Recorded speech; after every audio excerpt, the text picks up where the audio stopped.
I shuffled out the cards. I had two images that came out for you, so let me just relay them. The first thing that I saw is I see this woman. It seems like she's done a lot of cleaning, or she's doing something where there's a lot of dust that has gathered in her hair. And I'm getting like a 1950s housewife type of a vibe with her. And I'm not seeing any kids or, anything like that, but I feel like, she's almost wearing like a bathing suit, and she's like jumping in the pool, trying to cleanse just the energy, the debris, the dust out of her skin, out of her hair. And so she jumps into the water, and then she sort of, finger combs through her hair just to get all the grime and the dirt and just all the unsavory things out of her body. Okay. So that's a really nice image. And then later on, I see this same woman. She's in front of it's funny because the first image is like very 1950s based on her swimsuit. And then the second image that I saw is it's almost futuristic. Okay, she's got like a white bathrobe on. She has like her hair bundled up with a white towel. So she must have taken a shower or something. And then she's in front of her she's sitting down on her sofa, and she's turned she like presses a button, and these two hologram images came out. One image is it's showing me like the skyline of a really metropolitan, very big city. It looks almost like New York. It looks almost like it could be Tokyo. It just looks like there's a lot of life, there's a lot of people, there are a lot of shops, there's just a lot of energy. And then the other, so that's on the left side. The right side is another hologram of another city. It seems like a smaller town, or like a medium or smaller size city, where there aren't skyscrapers, there aren't large buildings, there aren't, traffic and congestion, and there's just not a lot of people or even opportunities. And so she's kind of weighing out these two options. So going back to the first message that I feel here, I feel like for many of you, I know you've been working really hard, okay? And you've been stacking up the coins, and you've been, trying really hard to be self-sufficient, to take care of yourself. And I almost feel like this sense where many of you you might be on the younger end age spectrum watching this. You're finally on your own, taking care of yourself, being financially independent, or even in a situation where you have a lot of freedom, a lot of movement, and a lot of control over the trajectory of your life. Hence, you're in a position where you're able to make choices. Where do I want to be? What's the next step for me? Where do I want to go? What career should I pursue? So everything is almost like a blank canvas, and you can choose to do anything that you want to do. And so I feel like many of you are in a position where you have ended a major chapter in your life, and you're thinking about the next step. Okay? And then I also feel for others of you, you might be a little bit more on the older end, and by old, I don't mean like, it's just career-wise. Many of you are kind of like on the older end of the spectrum, where you're also thinking about publishing. You're thinking about the next evolution, the next stage, the next phase of your life. And you're also thinking about, should I contemplate relocation? I see people who are like the end of their 30s going into 40s, and you're just like, I don't know, the big city life is not really doing it for me. I do want to, settle down in a place that is a little bit more calm, that has less congestion, that is a little bit more suburban. So I feel that element coming into the picture, where you're tired and you're just kind of like emotionally you're done with the nightlife, the night scene, the big cities, the metropolitan dynamics of the city, and you want a little bit more of a quiet, low-key existence. Okay, it's like getting back to the necessities, or getting back to the bare minimum when it comes to your existence. So that's what it feels like to me. And We have some cards here. The first card, I like this card a lot. It is the Six of Swords, but I like the way that it's pictured science. So Libras, this is what I usually think of.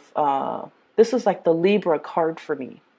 Many of you are very, very good when it comes to numbers, when it comes to the biological sciences, even when it comes to the physical sciences. I feel like you guys, of all the air signs, you guys are the most or are the least scattered of all the air signs. You guys are the most systematic. You guys are almost like the scientist of the zodiac, the way that your mind works. It's almost like you need evidence, you need proof in order to be persuaded on a specific course of action. And so, you're very good at balancing out the facts. You're very good at seeing both sides of the story, mainly because you believe that there are two sides, there are multiple facets, there are multiple possibilities when it comes to, a situation. And because of that, you guys are, the way your mind works is very systematic, is very organized, and you're able to process a lot of information and to consider a lot of different, viewpoints, different things, different factors, like factoring in different considerations when making a decision. And because of that, many of you you have the mind of a scientist.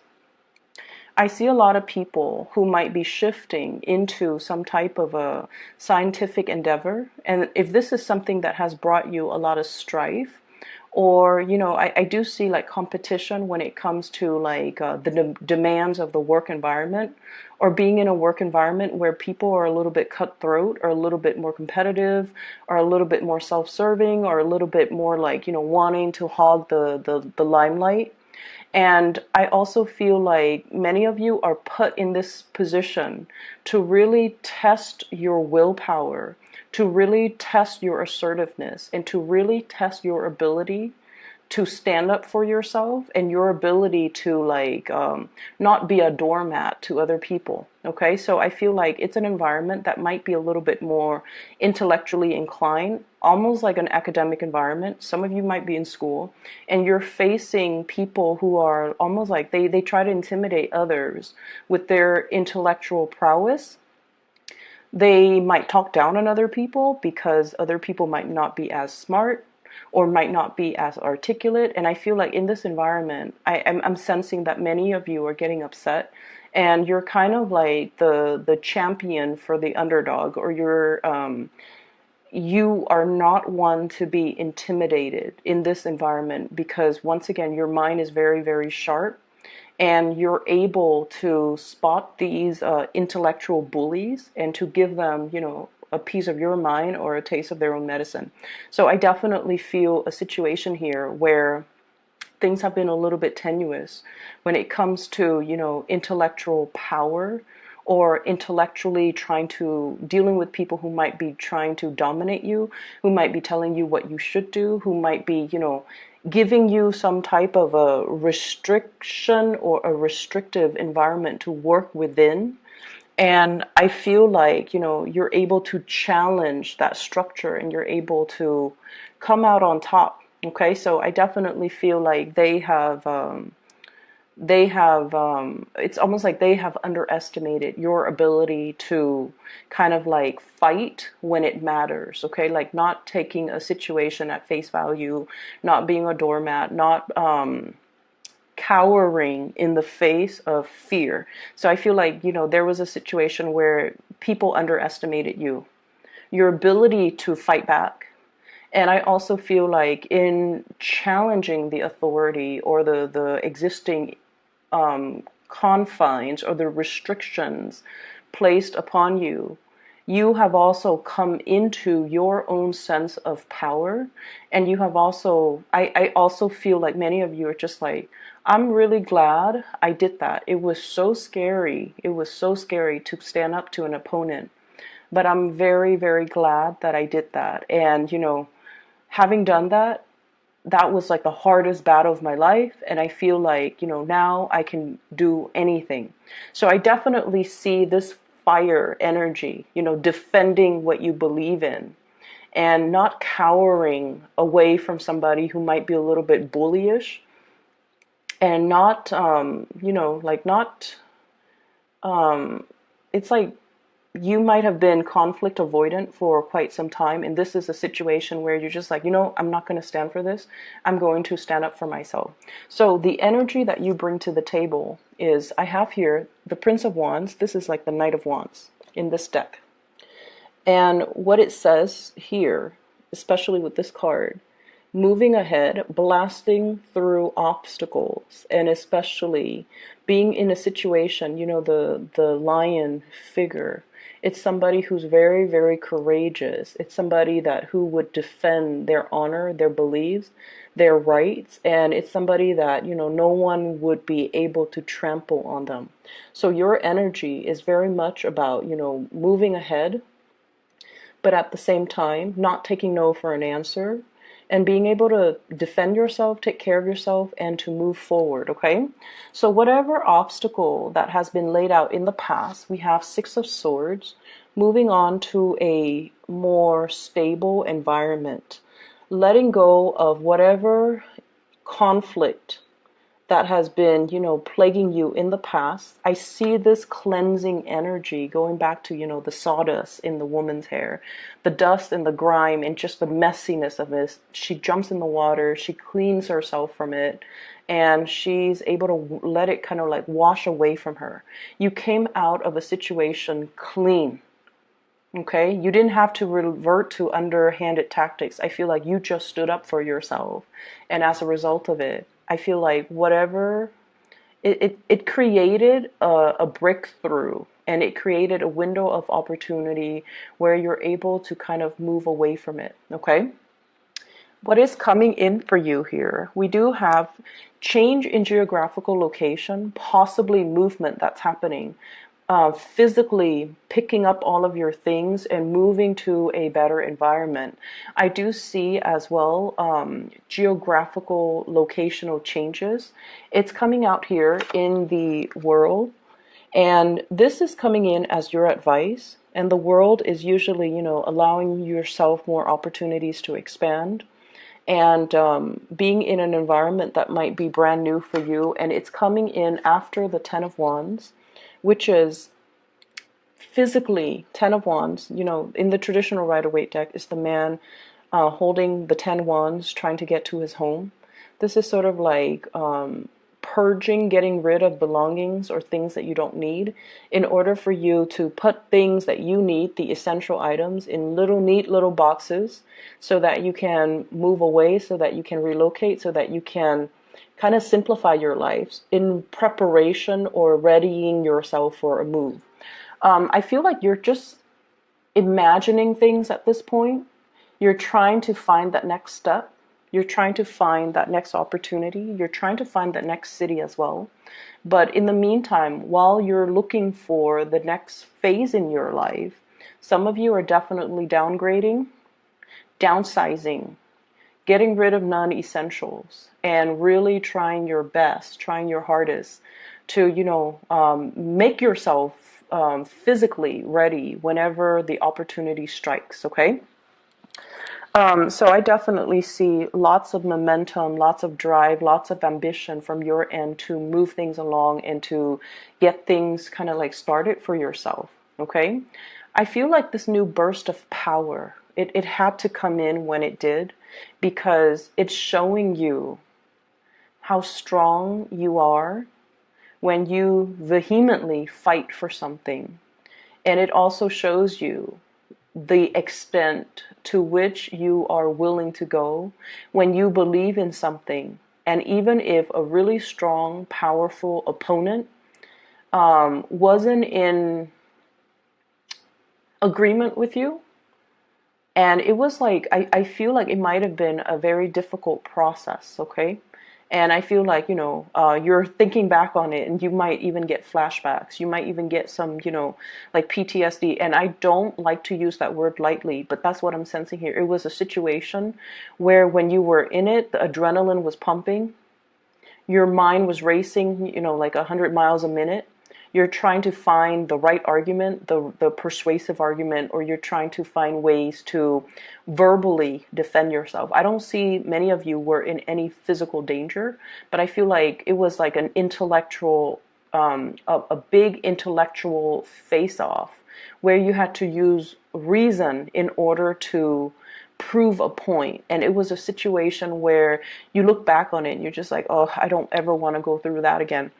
But you realize how strong you are, and you realize that, you know what, there are things that I will not tolerate. Now I know myself better. Now I know that I don't have to be, conflict avoidant. Now I know that I need to kind of like take care of myself. And so I see this maturation process when it comes to, our ability to speak our truth, our ability to kind of like use our knowledge, use our mind, use our sense of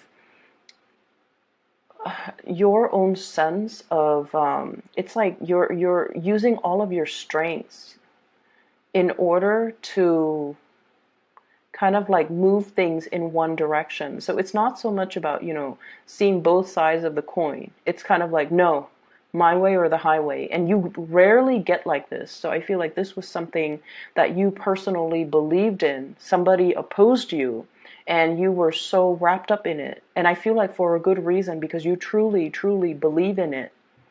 And you truly believe in your course of action, and you've thought things out. You saw both sides of the coins, and you're just like, no, they're wrong. And so you're going to fight this, or you have fought it to the tooth and nail, and you're coming into a lot of success and a lot of victory. Okay. So the universe is telling you you're on the right path.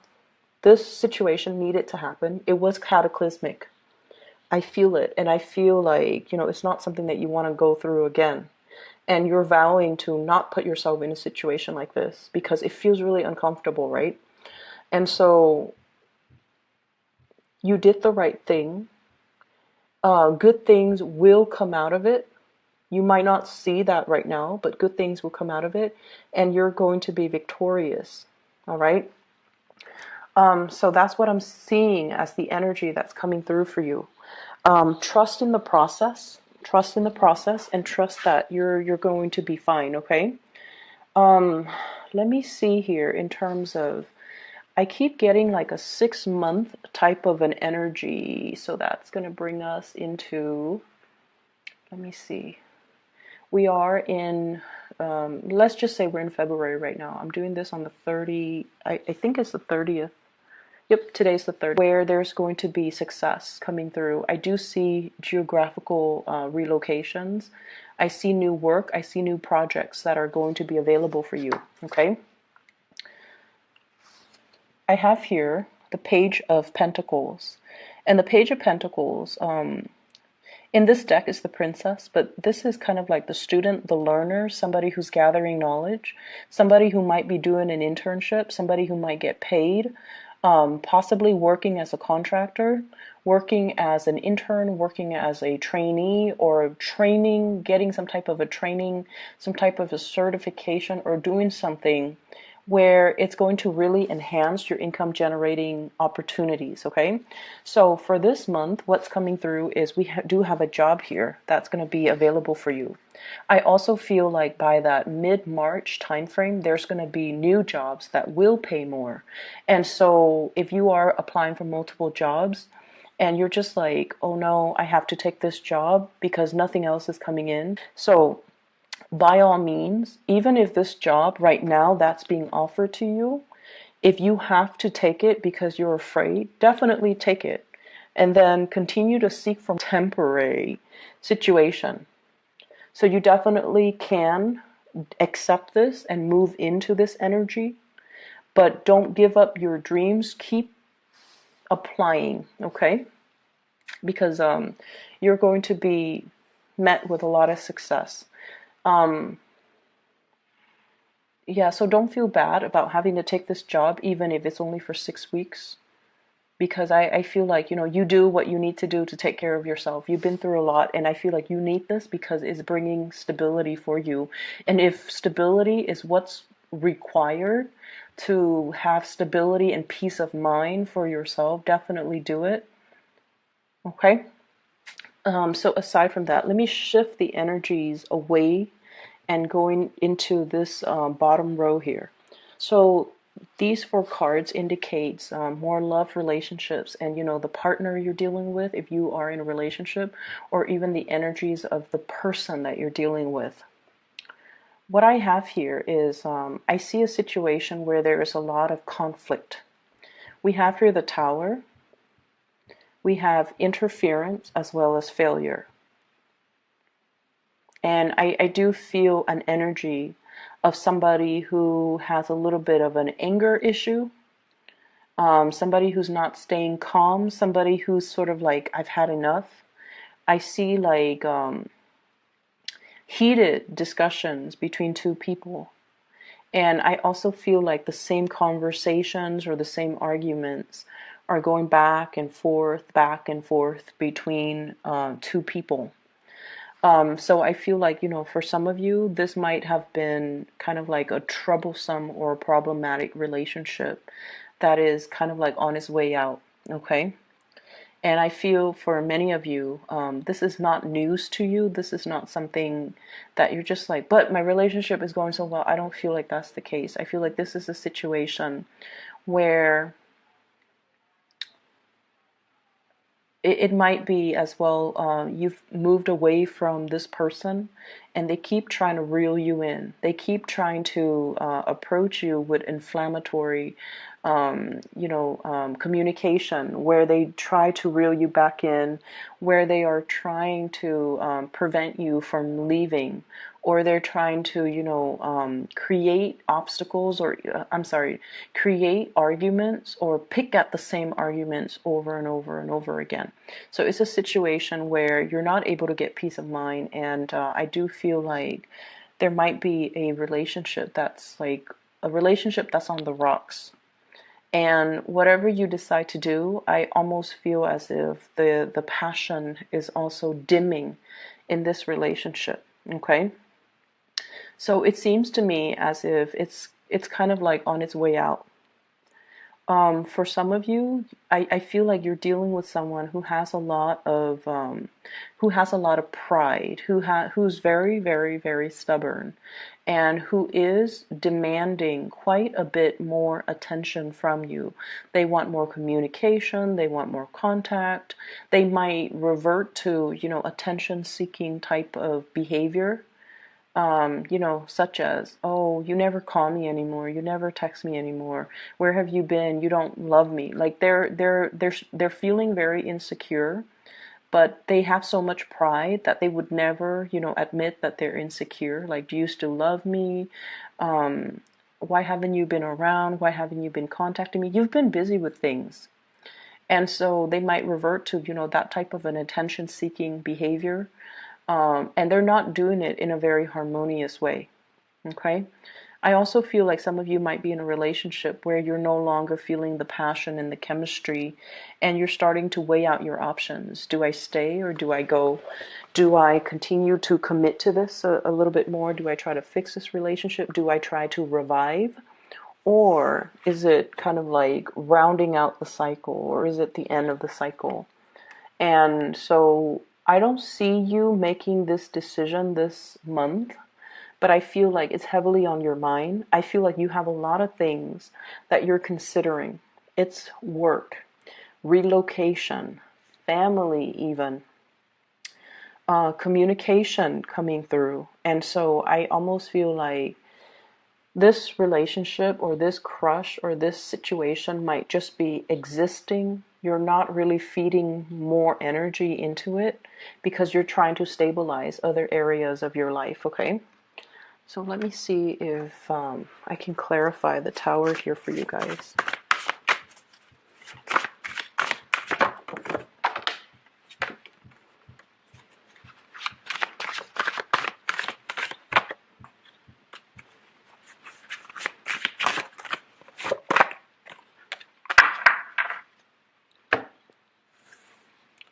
So what I have here is the Hangman.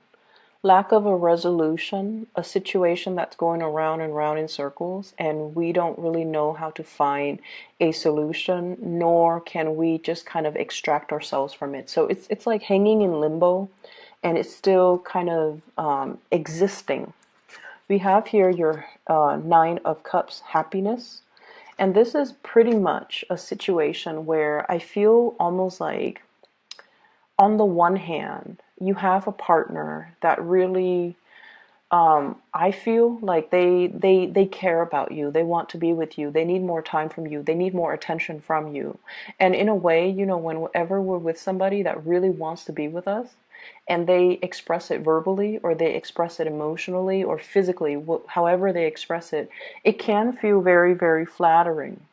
And so you might not want to leave a person because you feel like they really need you. So it's kind of like a little bit of an unbalanced but also codependent type of relationship where somebody, this is the devil, where somebody, one person needs the other person. And in the process of needing the other person feels wanted and needed. And so they stay, even though the connection might not be 100%, full on, like, joyous and perfect, but it just feels as if the connection is at least stable, or you just feel like, I have to revisit this situation another time when I can see it clearly. Okay, so I feel like many of you are taking the time to really contemplate these things. So I hope that the reading is helpful for you guys. I know it's not much of a resolution, but you have some good things coming through. Put this situation on the back burner. Take care of other areas in your life, okay? So before I go, I want to make a very quick announcement. For those that have been emailing me still, I am no longer doing private readings. I do have a colleague that I highly, highly recommend. She is a psychic. Her name is Bridget, and she is based in California. If you are interested in getting a reading, I would highly recommend her. She was recommended through family members of mine. I've used her services for the last 2 months, and she has been phenomenal. She's very accurate, and she's very ethical and just very graceful with the way she delivers messages. So, and she connects very, very quickly too. If you're interested, please book a reading with her. I have posted a link to her scheduling website. It is in the description box below, okay? I wish you the best, Libra. Take it easy this month and enjoy your time, okay? I'll talk to you guys soon.